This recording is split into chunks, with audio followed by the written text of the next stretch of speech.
रीता और उमेश जंगल से लकड़ियाँ काट कर लाते थे, जिससे वो अपनी मिट्टी के चूल्हे पर खाना बनाती थी। अब मैं काम पर जा रहा हूँ। अगर आज भी लेट हो गया तो मालिक फिर से गुस्सा करेंगे। ये कहकर भूखे पेट ही उमेश गांव की बड़ी सी कोठी में काम पर चला जाता है। उमेश, ये कोई समय है काम पर आने का? अगर ऐसे लापरवाही करते रहे तो हम तुझे नौकरी से निकाल देंगे। वह कुछ समय पहले ही नौकर के काम पर लगा था। इधर रीता ठंड से कांपते हुए बाहर जाती है और कचरे के ढेर से कागज उठाकर लाती है, जिससे वो खाना बनाने लगती है। उधर किंजल की रसोई में रखे चूल्हे को देखकर उमेश मन ही मन सोचता है, काश कि मेरे पास भी पैसे होते तो मैं रीता को भी ऐसे ही गैस चूल्हा लाकर दे देता, फिर उस बेचारी को इतनी मुसीबत का सामना नहीं करना पड़ता। तभी उसकी नजर रसोई में रखे एक पुराने चूल्हे पर जाती है। कुछ देर में उमेश सबको नाश्ता बनाकर देता है। सेठ जी, वो जो रसोई में एक चूल्हा रखा है, अगर वो काम का नहीं है तो मैं रख लूं? इसीलिए कहती हूँ पापा जी, इन गरीब लोगों को काम पर मत रखो, कुछ न कुछ हमेशा मांगते ही रहते हैं। चुप कर तू, जानता भी है वो कितना महंगा है। चल अब जा और जाकर गाड़ी साफ कर, मुझे फैक्ट्री जाने के लिए देरी हो रही है। कमीज में कांपता हुआ उमेश बाहर जाता है और ठंडे पानी से सेठ जी की कार धोने लगता है, लेकिन ठंड के मारे उसके हाथ सुन पड़ गए थे, इसलिए वो ठीक से गाड़ी साफ नहीं कर पाता। ये देख सेठ गुस्सा हो जाता है और उसे धक्के देकर काम से निकाल देता है। वह घर आकर सारी बात अपनी पत्नी को बताता है। ये ऊपर वाला हमसे न जाने किस बात का बदला ले रहा है, कुछ न कुछ काम तो ढूंढना ही होगा। कूड़ेदान से कुछ कागज उठाकर लाई थी, उसी से चूल्हा जलाया है। ये सुनकर उसकी आंखों में आंसू आ जाते हैं। ऐसा कहकर वो काम ढूंढने चला जाता है। अब उसे एक जगह मजदूरी का काम मिल जाता है। उधर ठंड में कांपते हुए गरीब बहू आंगन में बने चूल्हे में कागज और कुछ कूड़े से चूल्हा जलाने की कोशिश करती है, लेकिन बाहर चल रही बर्फीली हवाओं से बार बार उसका चूल्हा बुझ जाता है। वह और कूड़ा लेने जाती है, जहाँ अमीर बहू उसके पास आती है। छी, तुम यहाँ से कूड़ा ले जाकर अपना चूल्हा जलाती हो? तुम गरीबों की जिंदगी कितनी बदतर है। हम अमीर घर की बहुओं को देखो, 3 बर्नर का चूल्हा है मेरे पास पहले ही। अब तो हम जल्दी 4 चूल्हे वाला गैस लेने वाले हैं। यही फर्क होता है अमीर और गरीब के चूल्हे में। खैर, अच्छा ही हुआ जो तेरे पति को काम से निकाल दिया। कितने गंदे हो तुम लोग, छी। फिर रीता ठंड में कांपते हुए सबके लिए आंगन में बैठकर साग और रोटी बना रही थी। आज तो कितनी बर्फीली हवाएं चल रही हैं। तभी जोर जोर से बिजली भी कड़कड़ाने लगती है। रीता जल्दी से रोटी और सब्जी अंदर ले जाती है। कुछ देर बाद बाहर तेज बारिश शुरू हो जाती है। शुक्र है जो खाना बन गया तब शुरू हुई, नहीं तो आज हम सबको भूखा रहना पड़ता। वे सभी ठंड में कांपते हुए रोटी सब्जी खाते हैं, जबकि अमीर बहू किंजल सबके लिए चिकन और रोटी बनाती है, जिसे वे सब रूम हीटर जलाकर बड़े मजे से खाते हैं। ऐसे ही सुबह तक बारिश होती रहती है, जिस कारण रीता का चूल्हा भी पूरी तरह गीला हो चुका था। मैं अंदर ही एक चूल्हा बनाकर तैयार कर लेती हूँ, उस पर ही खाना बना लूंगी। लेकिन मिट्टी के बने उस चूल्हे को सूखने में भी तो समय लगता है, जिस कारण उन्हें उस वक्त भूखा ही रहना पड़ता है। उधर किंजल उमेश के जाने के बाद 4-5 दिन तक तो अपने ससुराल वालों को अपने मॉड्यूलर किचन और 3 बर्नर वाले चूल्हे में खाना बनाकर देती है, लेकिन कुछ ही दिन में वह थक जाती है और अब वो आलस करने लगती है। किंजल बहू, ऐसा कर, आज तू खाने में मटर पनीर, दाल मखनी, पूरी और हाँ, गाजर का हलवा बना ले। माँ जी, इतनी तरह का खाना मुझसे नहीं बनेगा, अब ऑर्डर कर भी दो। रमोला, जानती हो ना, बहू को अपनी जिद के आगे वो किसी की नहीं सुनती, और हमारे पास कौन सा पैसों की कमी है। अब सेठानी अपनी अमीर बहू के लिए महंगा गैस चूल्हा मंगवा देती है। वहीं दूसरी तरफ रीता की परेशानी देख उमेश और उसकी माँ आपस में बातें करते हैं। हम अपने घर की लक्ष्मी को एक गैस चूल्हा तक लाकर नहीं दे सकते। बेटा, तू चाहे तो बहू के लिए गैस चूल्हा तैयार कर सकता है। मैं कुछ समझा नहीं। माँ, जैसे तेरे यहाँ सीमेंट का काम होता है, इसी तरह तू सीमेंट का चूल्हा बनाकर तैयार कर सकता है। उसमें बर्नर लगाकर उसको फिट कर दे। उमेश को अपनी बूढ़ी माँ की ये बात पसंद आती है।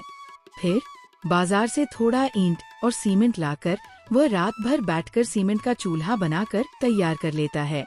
साथ ही कबाड़ी की दुकान से पुराने बर्नर लाकर उसमें फिट कर देता है और कबाड़ी से ही छोटा सिलेंडर भी खरीद लेता है और उसमें लगा देता है। अगली सुबह गरीब बहू जब अपने घर के अंदर सीमेंट का बना चूल्हा देखती है तो बहुत खुश होती है। वहीं किंजल अपनी रसोई में 4 चूल्हे वाला नया गैस चूल्हा देखकर मन ही मन बड़ी खुश होती है। वाओ! अब तो मैं भी अपने इस इलेक्ट्रॉनिक फॉरबर्नर चूल्हे को जलाऊंगी और अपने सोशल मीडिया पर पोस्ट करूंगी। किंजल उसकी फोटोज और वीडियो बनाकर उन्हें अपलोड करने अपने कमरे में चली जाती है, लेकिन वो चूल्हा ऑन ही करके छोड़ देती है, जिससे उसमें शॉर्ट सर्किट हो जाता है और सारी रसोई में आग लग जाती है। ये देखकर सभी घर वाले घबरा जाते हैं। तभी उमेश और रीता दौड़ते हुए आते हैं और किसी तरह उस आग को बुझाते हैं। उनकी रसोई और नया गैस चूल्हा जल चुका था, इसलिए रीता उन सबको अपने सीमेंट के नए चूल्हे पर खाना बना कर देती है। लेकिन अपने किए पर उन सबको बड़ी शर्मिंदगी होती है और वे उनसे अपने किए की माफी मांगते हैं। एक समय की बात है, सहारनपुर नाम के गांव में मोहनलाल और उसका एक छोटा सा परिवार रहता था। मोहनलाल एक किसान था और घर का खर्चा खेती बाड़ी करके चलाता था। उसके परिवार में उसकी बीवी शांति, उसकी बेटी काजल और उसका एक बेटा भी था जिसका नाम राहुल था। राहुल काफ़ी समय से शहर में रह रहा था और वहीं से अपनी पढ़ाई कर रहा था। एक दिन शहर में राहुल की चिट्ठी आती है जिसमें लिखा होता है कि उसे अपने आगे की पढ़ाई के लिए 50,000 रुपयों की जल्द से जल्द ज़रूरत है। तभी मोहनलाल कहता है, इतने सारे पैसे कहाँ से लाएंगे? मैंने तो पहले ही कहा था कि राहुल को शहर पढ़ने मत भेजो, लेकिन मेरी सुनता ही कौन है? अरे हमारी आर्थिक स्थिति ऐसी है ही नहीं कि हम अपने बच्चों को बाहर पढ़ने भेज सकें। उससे बोलो कि वापस आ जाए, पैसे का इंतज़ाम नहीं हो सकता। तभी उसकी बेटी कहती है, बाबूजी, भैया ने अपनी पढ़ाई के लिए दिन रात मेहनत करी है, मत बोलिए। तभी बाबूजी कहते हैं, मैंने पैसे देने से मना किया ही नहीं, पर जब है ही नहीं तो कहाँ से दूँ? अब हम क्या कर सकते हैं? क्या जवाब देंगे राहुल को? बेटी, तू एक काम कर, कल तू बस में बैठकर राहुल के पास जा और वहाँ जाकर हमारी घर की आर्थिक स्थिति के बारे में उसको अच्छे से समझा। चिट्ठी में कुछ समझ नहीं आएगा उसे और उसे लगेगा कि बाबूजी पैसे नहीं देना चाहते। तभी उसकी बेटी कहती है, आप बिल्कुल सही कह रहे हैं पिताजी, कल मैं भैया के पास जाती हूँ और बताती हूँ कि हमारी आर्थिक स्थिति सही नहीं चल रही है। अगले दिन मोहनलाल अपनी बेटी को बस में बैठा देता है और काजल अपने भाई राहुल के पास पहुँच जाती है। राहुल कहता है, अरे बहन, अचानक यहाँ क्या बात है? तो काजल कहती है, नहीं, बस ऐसे ही आपसे मिलने आई हूँ, पर तू अभी यहाँ आराम कर, मैं तेरे लिए कुछ खाने के लिए लाता हूँ। राहुल काजल के लिए गरम गरम समोसे लाता है। वो पूछता है काजल से, समोसे खाती है? और बस उसे इतने पसंद समोसे खाती है और बस खाती रह जाती है और उससे समोसे इतने पसंद आते हैं कि वो बैठे बैठे 4 समोसे खा जाती है।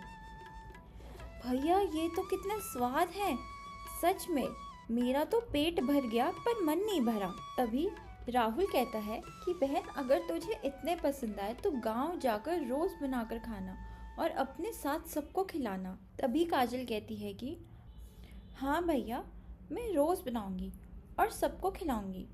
तभी राहुल कहता है कि अब चल ये बता, तेरे अचानक शहर आने का क्या बात है? क्या बात हुई ऐसी काजल? तो काजल कहती है, नहीं, बस ऐसे ही आपसे मिलने आई हूँ और कुछ ज़रूरी बात भी करनी थी। तब राहुल कहता है कि अच्छा ठीक है, पर ऐसी ज़रूरी बात क्या करनी थी? तभी काजल कहती है कि वैसे बाबूजी ने मुझे यहाँ आपको समझाने भेजा था कि घर की हालत ठीक नहीं है, पैसों का इंतज़ाम नहीं हो पाएगा, पर अब मैं बोल रही हूँ कि आप चिंता ना करें, मैं आपको जल्द से जल्द आपके पैसे पहुँचा दूँगी। राहुल कहता है कि अरे इतनी जल्द से जल्द कहाँ से पैसे लाएगी तू? मैं गांव जाकर समोसे बेचूंगी और आपके पैसे भेज दूंगी। काजल अगले दिन गांव में वापस निकल पड़ती है। रास्ते में बस का एक्सीडेंट हो जाता है और काजल का सिर सीधे सामने वाली सीट में जा लगता है और उसकी मौत हो जाती है। मरने के बाद काजल एक चुड़ैल में बदल जाती है, जिससे वह अपने शरीर को सामने मरा पड़ा हुआ देखती है। उसकी आंखों में रोना निकलता है और ये भगवान से कहने लगती है कि ये क्या हो गया मुझे, मैं मर नहीं सकती, मेरा जाना बहुत ज़रूरी है, भैया की पढ़ाई, घर की हालत, मुझे कुछ समझ नहीं आ रहा कि अब मैं क्या करूं। मैं काजल चुड़ैल बन गई हूँ। काजल चुड़ैल बन जाती है, पर उसका दिल अभी भी उसके भाइयों और परिवार के बारे में सोच रहा होता है कि वो अपने भाई की मदद कैसे करे। वह ठान लेती है कि वो अपने भाई की मदद करके रहेगी। काजल अपना भेष बदलकर घर पहुंचती है और अपनी माँ को आवाज़ देती है कि अरे माँ, मैं तो वापस आ गई, देखो। तभी उसकी माँ पूछती है कि बेटी, तू तो बहुत खुश नज़र आ रही है, कहीं से पैसे मिल गए क्या? तभी काजल बोलती है, नहीं माँ, बस मुझे ये बताओ कि क्या घर में आलू और मैदा पड़ा है? मैं एक बहुत ही स्वादिष्ट पकवान बनाने जा रही हूँ जिसका नाम समोसा है और मैंने भैया के घर में खाया, उन्होंने मेरे को खिलाया। तभी उसकी माँ कहती है, बेटी वाह, ये तो बड़ा अच्छा आइडिया है। और काजल खूब सारे समोसे बनाने में जुट जाती है। कुछ देर में काजल खूब सारे समोसे बना लेती है और उसमें से कुछ समोसे अपने माँ बाबूजी को खिलाती है। बाबूजी कहते हैं, अरे क्या चीज़ है ये, क्या कहते हैं इसे? माँ बाबूजी काजल की तारीफ करते नहीं थकते। वहाँ सच में ऐसी स्वादिष्ट चीज़ तो मैंने पहले कभी नहीं खाई। वही तो माँ, जैसे आपको और बाबूजी को ये समोसा इतना पसंद आया, वैसे ही गांव वालों को भी तो आएगा। तो बस मैं सोच रही हूँ कि समोसे बेचना शुरू कर दूँ। काजल सारे समोसे एक टोकरी में भरकर बेचने चले जाती है। समोसे समोसे, खस्ता समोसे, गरम गरम खस्ता समोसे। तभी एक महिला पूछती है, काजल, तू ये क्या बेच रही है? काकी, इसे समोसे कहते हैं और शहर में सीख के आई हूँ। काजल एक समोसा इमली की चटनी के साथ काकी को दे देती है और काकी को वो इतने पसंद आते हैं कि वो 10 और समोसे पैक करवा लेती हैं। काजल के धीरे धीरे सारे समोसे गांव में मशहूर और बिकने लग जाते हैं। वो उसके समोसे इतने मशहूर हो जाते हैं कि काफ़ी लोग उसके पास इकट्ठा होकर उसके समोसे खाते हैं। पर वह रात के 12 से सुबह 4 बजे तक चुड़ैल बन जाती है, इसलिए उस वक्त वो किसी के भी सामने नहीं आती, अपने माँ बाप के सामने भी नहीं आती। और समोसे बनाने के लिए वो उसको आधी रात पे उठना पड़ता था। देखते ही देखते वो फटाफट 50,000 रुपये कमा लेती है और अपने भाई को आगे दे देती है।